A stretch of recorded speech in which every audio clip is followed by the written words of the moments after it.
එකක් පදින්න එන්න කලින් බලන්න ඕනේ කොහොමද අපේ සේෆ්ටි එක තියෙන්නේ කියලා. ඒ හින්දා තමයි අපි සේෆ්ටි ජැකට් එකක් යූස් කරන්නේ. ඒ වගේම සේෆ්ටි ජැකට් එක ගන්නකොට ඔයගොල්ලෝ බලන්න ඕනේ මේ මෙතනින් මේ උරෙස්යෙන් පල්ලෙහා කොච්චර ඉඩ තියෙනවද කියලා.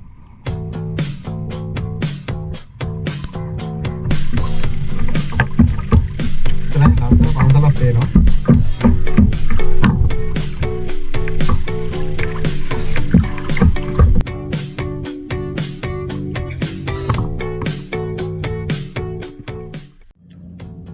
හරි කායක් එක ඉවර කළා. මීටර් 300ක් වගේ තමයි රයිඩ් එක තිබ්බේ. ඉතින් ඊට පස්සේ මොකද මං ආවෙන්න ගොඩට ආවා. මොකද හීට් එක වැඩි දැන් 9 පහ වෙලා හින්දා කායක් කරනවා නම් හොඳම ටයිම් එක වෙන්නේ උදේ 8ට කලින් ඒ වගේම හවස 4න් පස්සේ. ඔය ටයිම් එකේ දෙන්න පුළුවන් නම් ගොඩක් ඇඟට හොඳයි. ඒ වගේම කායක් කියන්නේ හොඳ එක්සර්සයිස් එකක්නේ. ඒ වගේම අපිට හොඳ රිලැක්ස් වෙලා ඉන්න පුළුවන් ටයිම් එකක් ඒක ඇවිල්ලා වතුරත් එක්ක. හරි එහෙනම් ඊළඟ වීඩියෝ එකෙන් හම්බෙමු. Thank you.